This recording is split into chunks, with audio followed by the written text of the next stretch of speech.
Carta de Paulo aos Efésios, no capítulo 2, nós iniciamos, na semana passada, uma série de mensagens na carta de Paulo aos Efésios, e já na introdução da carta, nós já aprendemos algo bastante importante. Mas antes de nós começarmos, antes que eu me esqueça, aliás, já estava esquecendo, né? As crianças até 11 anos de idade vão ter o culto preparado para elas, lá no salão social, as professoras já estão na porta. Se tem alguma criança que queira ir, pode estar saindo, então, com as irmãs, que vão conduzi-las até o salão social. A metade do meu tempo é lembrar da metade que eu esqueci, né? A irmã acabou de me avisar, eu já ia entrar na mensagem. Mas muito bem, quando nós lemos a carta de Paulo aqui em Efésios, nós iniciamos lendo uma saudação, e Paulo dizendo no verso 3 que tudo aquilo que eu e você precisamos ter para ter uma vida abençoada por Deus, nós já temos. E Paulo diz que essa grande bênção que nós recebemos de Deus é Deus Pai, Salvador, Criador e sustentador do universo, Deus Filho, Jesus Cristo, que é o nosso Salvador, o nosso Redentor, e o Espírito Santo de Deus, que é Deus, que agora nos conduz em graça e em misericórdia, nos ensinando, nos orientando, nos dando sabedoria, para que nós possamos, então, viver uma vida abençoada na presença do Senhor. E na segunda parte do texto de Efésios, capítulo 1, Paulo vai orar a Deus para que nós possamos ter consciência daquilo que nós já temos. Paulo não ora para que Deus nos dê algo fora da Bíblia, Paulo não ora para que Deus nos dê algo que está além daquilo que é da Bíblia, mas o que Paulo está dizendo é que nós possamos abrir, que Deus abra os nossos olhos para que nós possamos ter a compreensão das bênçãos que nós já temos. E tomarmos posse dessa bênção e viver debaixo dessa bênção que o Senhor tem dado a cada um de nós, por exemplo, como discernimento da palavra do Senhor, sabedoria para conduzir as nossas vidas. E Paulo, então, partindo para o capítulo 2, ele faz um insight, lembrando para cada um de nós o que é o homem sem Deus, o que é o homem, qual é a sua natureza, e então, o que ele pode vir a ser quando ele recebe Jesus como Salvador e Senhor da sua vida. Por isso que eu gostaria de ler com você o texto da palavra de Deus, que está em Efésios capítulo 2, a partir do verso 1, que diz assim: e ele lhes deu vida quando vocês estavam mortos em suas transgressões e pecados, nos quais vocês andaram noutro tempo, segundo o curso deste mundo, segundo o príncipe da potestade do ar, ou do espírito que agora atua nos filhos da desobediência. Entre eles também nós também andamos no passado, segundo as inclinações da nossa carne, fazendo a vontade da carne e dos pensamentos, e éramos, por natureza, filhos da ira, como também os demais. Verso 4, mas Deus, sendo rico em misericórdia, por causa do grande amor com que nos amou, e estando nós mortos em nossas transgressões, nos deu vida juntamente com Cristo, pela graça sois salvos. E juntamente com Ele ressuscitou e com Ele nos fez assentar nas regiões celestiais em Cristo Jesus. Deus fez isso para mostrar nos tempos vindouros a suprema riqueza da sua graça e em bondade para conosco em Cristo Jesus. Porque pela graça vocês são salvos, mediante a fé. Isto não vem de vocês, é dom de Deus, não de obras, para que ninguém se glorie. Verso 10, pois somos feitura dele, criados em Cristo Jesus para boas obras, as quais Deus de antemão preparou para que andássemos nela. Muito obrigado a Deus pela tua palavra viva e eficaz.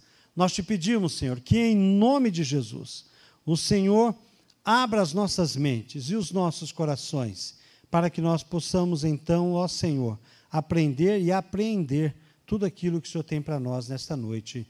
No nome de Jesus, oramos. Amém.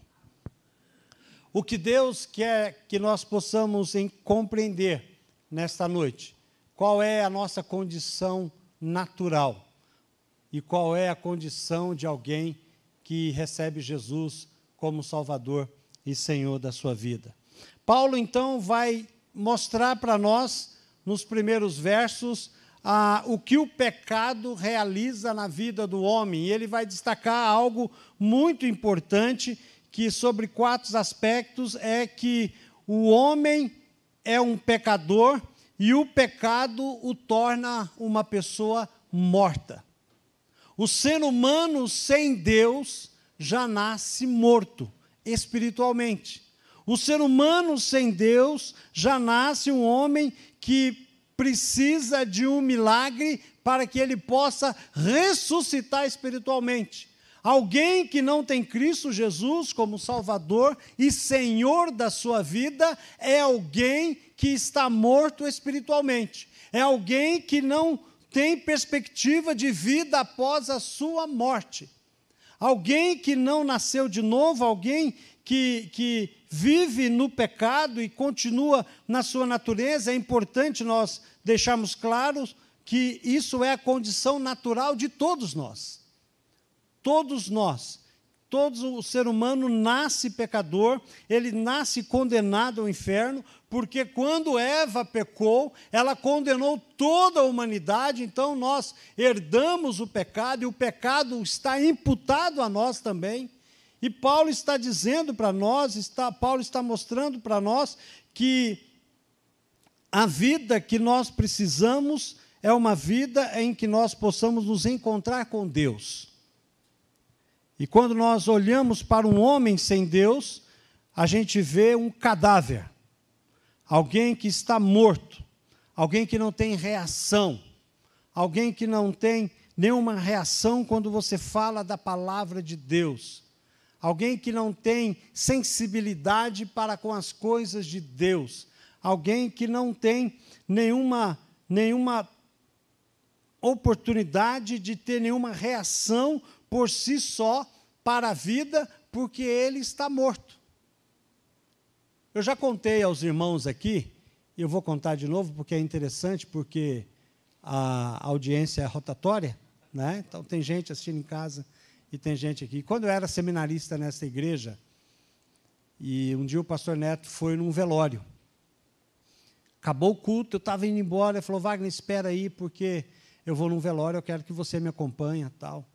E eu falei, pois não. Aí eu levei minha esposa em casa, voltei, esperei ele, e ele foi atender uma pessoa ainda depois do culto à noite. Nós saímos daqui, era 11 horas, 11h30 da noite, e fomos para um cemitério, longe, lá em Santo André, e entramos lá, tal, e era nesse lugar próprio, um cemitério, assim, onde tem um salão assim para fazer velório, e só tinha, eu não lembro quem era, não era uma pessoa da igreja, mas o pastor Neto conhecia essa pessoa, e havia morrido o pai, então estava a esposa, os 2 filhos lá, e não tinha ninguém. Só estava a esposa e os 2 filhos lá, e o pastor Neto, já quase 00:30, quando nós chegamos lá, o pastor Neto disse à pessoa, vocês tomaram banho, vocês jantaram? Eu falei, pastor, nessa correria nós não fizemos nada, né? E como é que faz? Pastor Neto, vamos fazer o seguinte, eu levo vocês lá. Né? Eu vou levar vocês em casa, vocês tomam um banho, faz uma janta, tal. E aí ela falou assim, mas quem vai ficar? Porque eu não posso deixar sozinho aqui. Aí, adivinha para quem que o pessoal olhou? Para o seminarista. Seminarista é para isso. Né? Foi seminarista. E falaram para mim assim, o Wagner fica, você fica, Wagner? Quem já disse não para o pastor Neto aqui? Ninguém sabe dizer não para o pastor Neto. Eu falei, claro que eu fico. A Mary podia estar lá, né, Mary? Para ficar. Mas foi interessante, porque quando eles saíram, eu saí junto, eu fiquei do lado de fora. Eu não fiquei lá dentro. A gente é crente, mas na hora que a coisa aperta, né, eu vou ficar sozinho com aquele rapaz lá, falecido lá, E não tinha ninguém nos outros salões, estava tudo fechado. E o salão era no meio do cemitério, dentro do cemitério. Então eu não podia sair para fora, que eu ficava e não podia ficar dentro, né? Mas isso é bom, porque a gente começa a pensar na vida e começa a pensar na morte. E uma das coisas que nós pensamos é que quem está morto não vai reviver.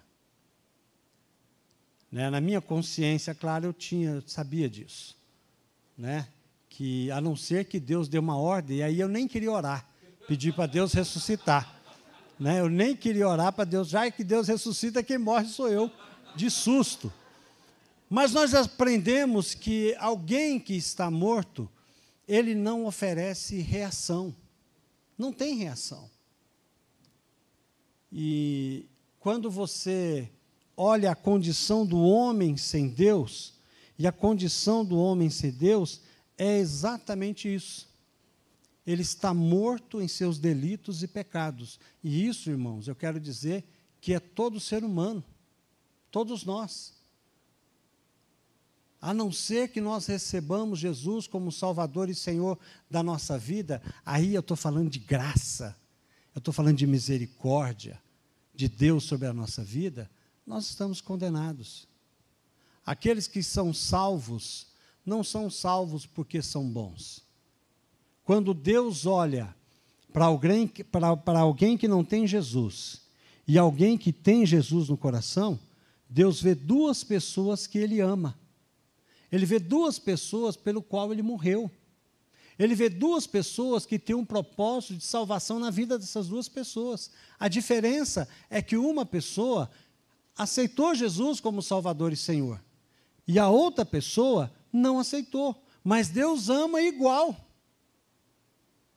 Deus ama igual. O que recebeu Jesus como Salvador não é melhor do que quem não recebeu, e quem não recebeu é alguém pior do que... Não, todos os dois são ruins. Todos os dois merecem o inferno. A diferença é que um foi tocado pelo Espírito de Deus, permitiu a ação do Espírito na vida dele, e ele recebeu Jesus como Salvador. Mas uma vez que isso não acontece, a pessoa está condenada. E ser condenado e ser morto espiritualmente significa separação de Deus. Ela está longe de Deus, ela não tem sensibilidade de ouvir a voz do Senhor. Não estou dizendo que a pessoa possa acreditar que Jesus nasceu, que Jesus viveu, que Ele é presente de Deus. Não é isso. Eu estou dizendo de confiar a sua vida eterna a Deus. O que Paulo está dizendo aqui, que a nossa condição, uma vez que nós não aceitamos a Jesus como Salvador e Senhor, não é uma condição de estar doente, é uma condição de estar morto.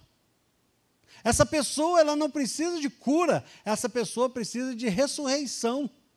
Essa pessoa precisa de nascer de novo. Não basta uma restauração, ela tem que ser transformada em uma nova vida completamente. Em segundo lugar, o pecado nos torna homens desobedientes.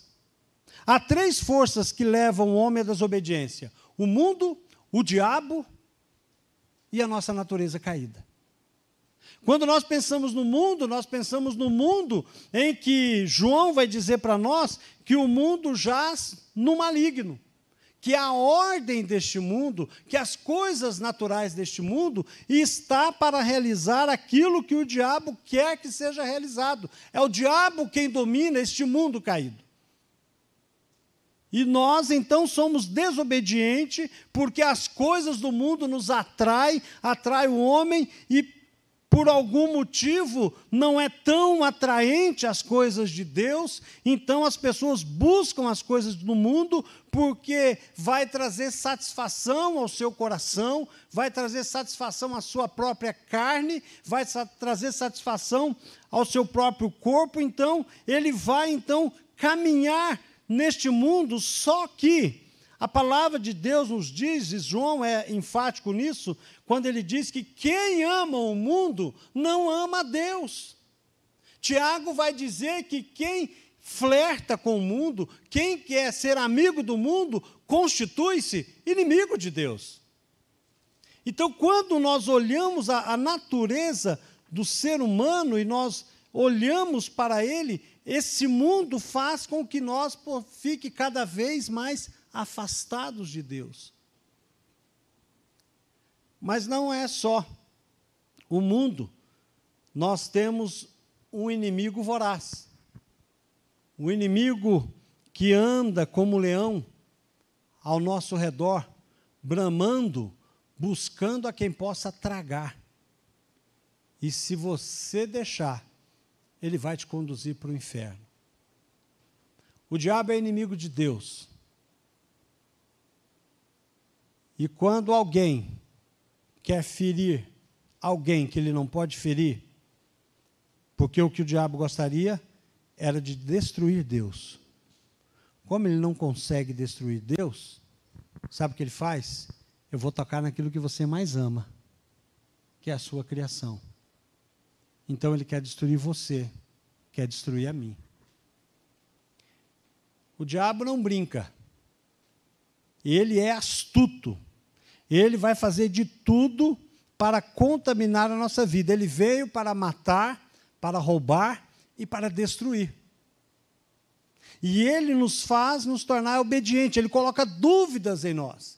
Uma menina como essa, Valentina, que passa mal aqui, e é levada para o hospital, nos vem à cabeça, por que Deus permite isso?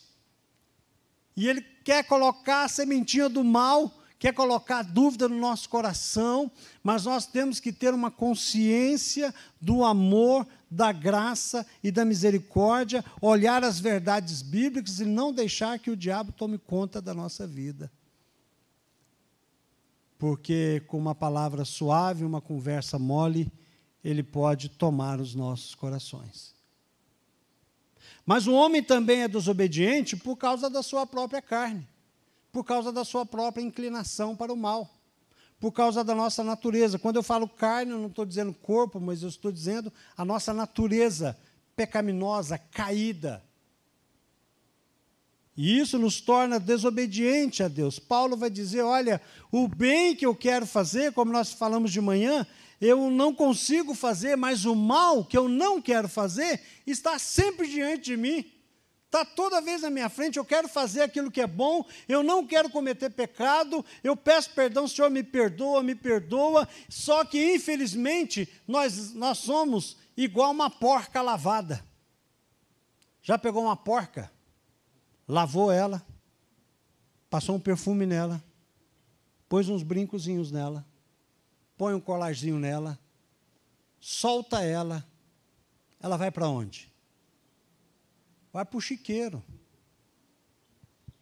Já viu um cão, quando tem um mal-estar, o que é que ele come?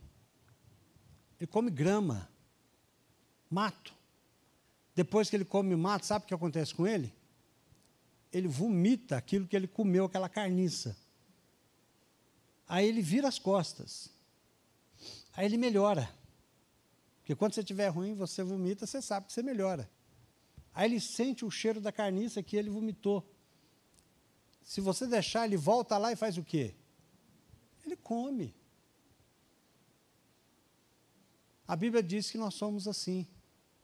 A natureza caída é assim.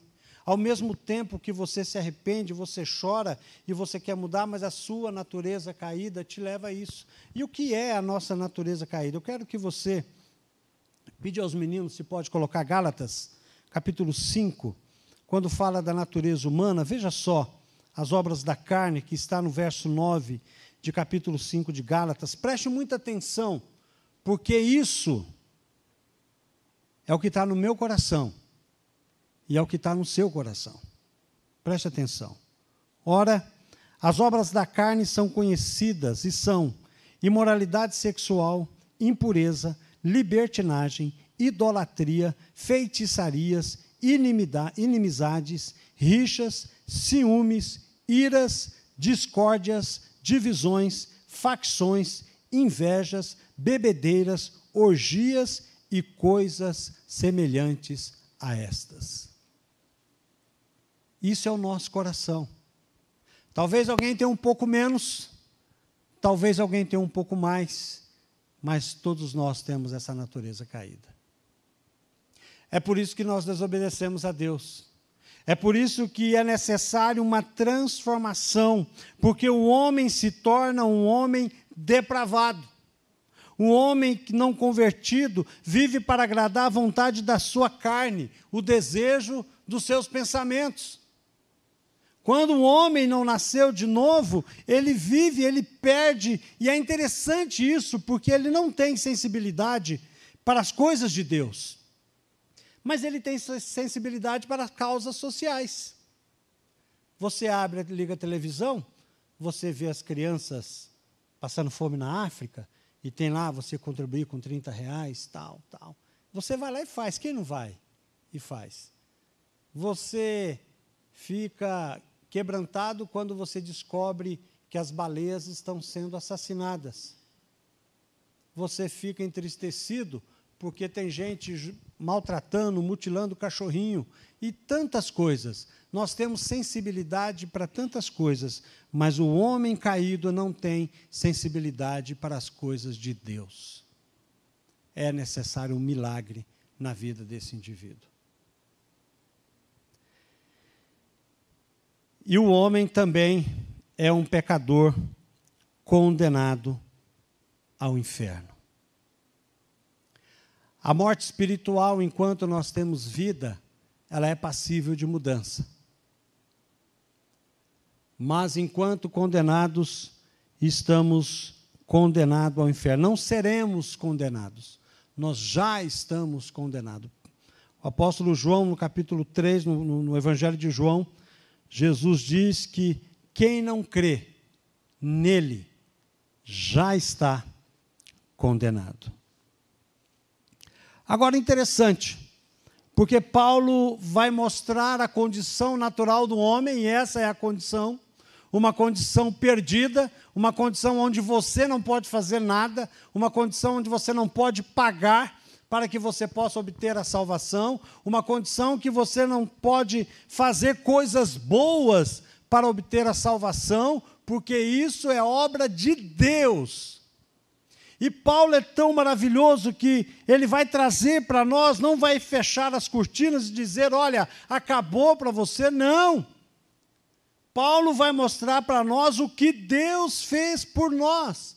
No verso do 4 ao verso 9, Paulo vai nos mostrar que Deus, na sua infinita graça e misericórdia, Ele nos oferece vida, Ele nos oferece libertação, Ele nos oferece perdão. Perdão pelos nossos pecados. E Deus faz isso porque Ele nos ama. Amor é a expressão de Deus e ela vem através do seu amor como misericórdia e graça. Graça, favor imerecido. Eu não mereço, você não merece. Mas Deus, pelo seu amor incondicional, Ele nos oferece a sua graça. E nos oferece também a sua misericórdia. Graça é tudo aquilo que eu não mereço que eu recebo de Deus. Misericórdia é tudo aquilo que eu mereço receber de castigo pelo meu pecado, mas eu não mereço, mas eu não recebo. Porque a misericórdia do Senhor é a causa de não sermos consumidos. Jesus nos ama e prova este amor para conosco quando Ele morre na cruz. Jesus nos ama antes mesmo de nós decidirmos amá-lo.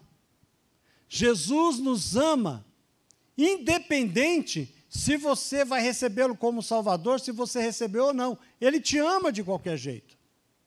Mas o mesmo Deus que é amor, é um Deus que é justo. É um Deus que é santo e não pode compactuar com os nossos pecados.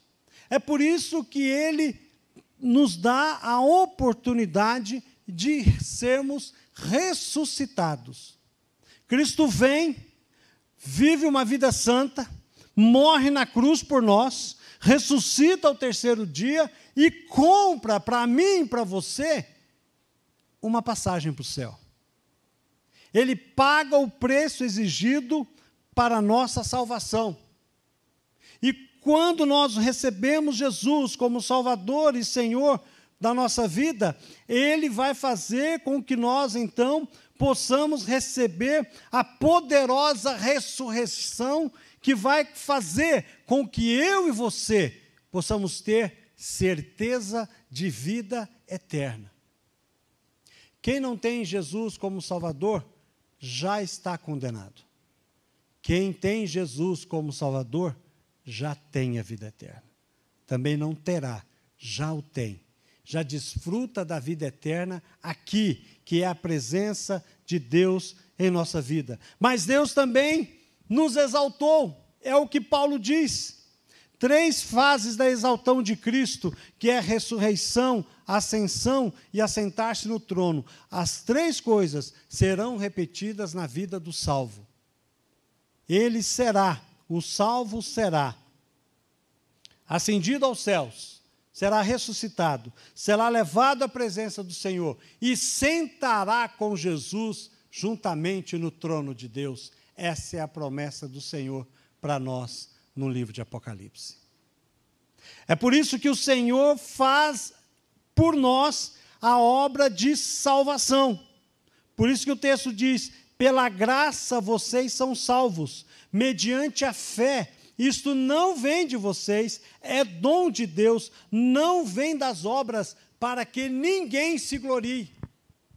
Então, por isso que se alguém perguntar a você e dizer a você, olha, se você chegar no céu e Deus perguntar para você, não sei se ele vai perguntar não, mas só estou dizendo aqui, se ele perguntar a você, por que eu tenho que deixar você entrar no meu céu? Eu já recebi muitas respostas, nós já recebemos muitas respostas quando nós pregamos para alguém e fazemos essa pergunta. A maioria das pessoas dizem assim, bom, ninguém pode saber ou ter certeza que vai para o céu. Mas se eu chegar lá no céu e Deus me perguntar, eu vou dizer porque eu fui uma pessoa boa. Eu fui para a igreja, eu criei meus filhos na igreja, eu dou o dízimo, eu trabalho na igreja, eu vou para o impacto, eu vou trabalhar na obra da evangelização, eu vou visitar os idosos em suas casas, nos asilos. Aí Deus fala assim, boa viagem para o inferno. Porque de boa intenção, meus irmãos, o inferno está cheio. Não é a bondade humana, não é o querer humano que nos leva para o céu. É a graça redentora e salvadora de Jesus que nos leva para o céu. Eu não sou salvo porque eu faço boas obras. A minha salvação me leva a fazer boas obras. Aquilo que eu recebi de Deus, eu quero compartilhar com os outros. Então, quando nós olhamos a obra que Deus fez por nós, nós entendemos que não há nada que eu e você possamos fazer. Nada. Não precisa você pagar preço, não precisa de você pegar um chicote e martirizar suas costas, sabe? Da chicotada, não precisa você fazer flagelo, não precisa você subir escada de joelho, não precisa você usar um quepá, não precisa você ter uma arca da aliança na sua casa, não precisa tocar chofar, não precisa nada disso. Você só precisa confessar Jesus como seu Salvador e Senhor. É só isso. Aí a pessoa fala, só isso? Para que complicar? Se a gente pode facilitar. É isso. O Evangelho é isso. Nós recebemos Jesus como Salvador e Senhor pela graça, porque se eu e você sabemos que não tem nada a ser feito, porque Jesus, na cruz do Calvário, ele disse a seguinte frase, está consumado, está pago. Esse é o preço? Eu paguei o preço. A única coisa que você tem que fazer é aceitar esse sacrifício na sua própria vida. Mas Deus não faz por nós, mas Deus também faz por nosso intermédio. Quando nós olhamos o que Paulo vai dizer para nós aqui, o texto, o último versículo que nós lemos, pois somos feitura dele, criados em Cristo Jesus para as boas obras, as quais Deus de antemão preparou para que andássemos nelas. A sua vida como um cristão deve fazer diferença aonde você está. E aqui é que nós possamos compreender que eu não faço boas obras para receber a salvação. Eu faço boas obras porque o Espírito de Deus trabalha na minha vida e através da minha vida eu posso ser instrumento de Deus para que outras pessoas possam ser abençoadas. A partir do meu lar, a partir dos meus vizinhos, a partir dos meus amigos, meus parentes, até os meus cunhados. Olha só que bênção. Deus ama até os cunhados. Você é cunhado, eu sou cunhado, então Deus nos ama também. Então nós podemos ter e compreender que Deus quer usar as nossas vidas para que nós possamos ser luz aonde nós estamos. As boas obras que alguém que está trabalhando para Deus realiza, seja ela nas diversas áreas, na pregação do Evangelho, na propagação do Evangelho, na obra de ação social, na obra de você você dispor dos seus bens e da sua renda para abençoar a vida de missionários, você tem que entender que tudo isso, uma pessoa tem que ser louvada e exaltada, que é o Senhor, porque é Ele quem te dá tudo que você tem. A saúde que você tem, a vida que você tem, as bênçãos que você recebe, tudo vem do Senhor. Então você tem que pensar naquilo que Jesus fala em Mateus, no capítulo 5, no verso 16, quando ele diz: assim, brilhe também a luz de vocês diante dos outros, para que vejam as boas obras que vocês fazem e glorifiquem o Pai de vocês que está nos céus. É Deus que merece toda a honra, todo o louvor e toda a glória. E nós podemos ser instrumentos de Deus. Você pode ser instrumento de Deus em tudo que você faz. A maior bênção que nós podemos ter, e muita gente acha a igreja, e eu tenho total liberdade e tranquilidade de dizer isso, porque você que vem na Igreja Batista, você conhece, quanto outras igrejas sérias também, sobre quando nós lidamos com a questão dos dízimos e das ofertas. Você sabe aonde é investido o dinheiro. Nós temos aqui mais de 40 parcerias missionárias. O pastor Neto, ele quer que 50% das entradas da nossa igreja seja dedicada à obra missionária. Meus irmãos, é bênção. Quando você pode abençoar um casal que você não pode ir lá no Oriente, nem eu também posso, e às vezes a gente nem quer, mas tem gente corajosa para ir, então deixa comigo que eu vou ajudar a sustentar. É um privilégio. É um privilégio eu e você sermos instrumentos de Deus para que nós possamos, então, pegar um folheto bíblico e distribuir para alguém e dizer: olha, Jesus ama você, eu não sei muito pregar o Evangelho, eu não sei falar muito, mas eu quero que você receba esse folheto, porque eu tenho certeza que Deus vai falar no seu coração. É não perder as oportunidades, é ser luz neste mundo, porque o mundo, meus irmãos, está em trevas e o mundo está perdido, e a única forma desse mundo ver Jesus é através da sua vida. Ele não pode ver Jesus através das coisas deste mundo, mas aquilo que Deus realiza através de nós. As pessoas não podem ver o que Deus faz em nós, na nossa vida. Mas as pessoas podem ver o que Deus faz através de nós. Por isso que talvez as pessoas não vão conseguir nunca ver a salvação de Jesus garantida aqui, que Ele me garante.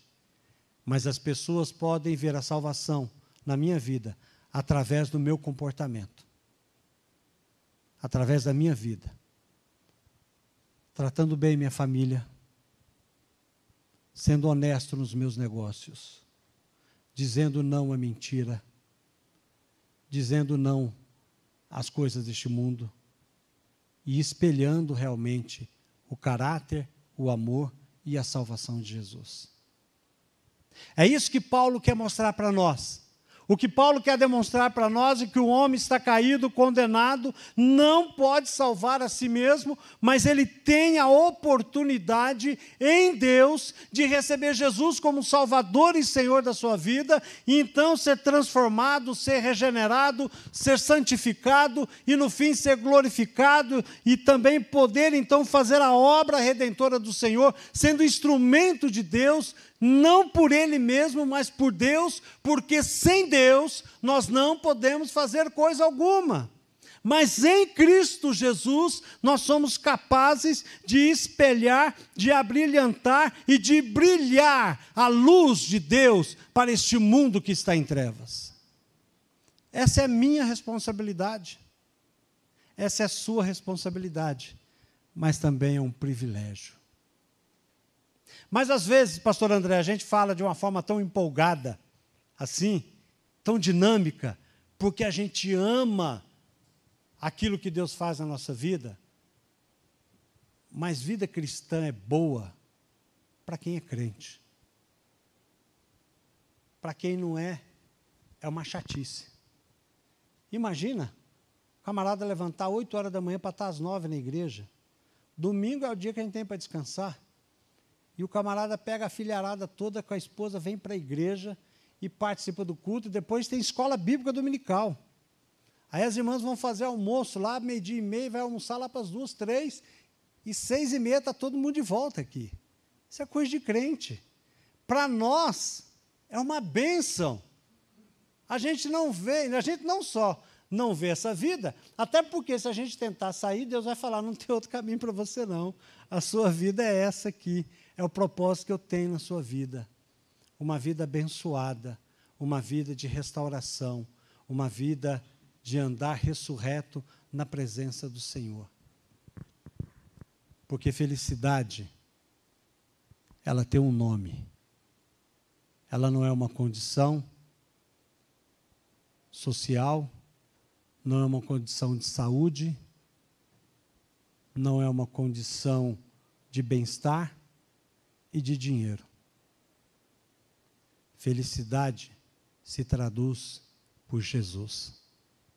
Só Ele. Só Ele. Só Ele pode dar vida para aquele que está morto.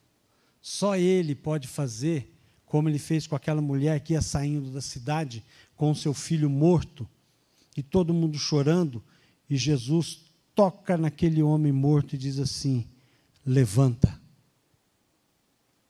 Ele estava morto, ele estava indo para o cemitério, e aquele homem levanta.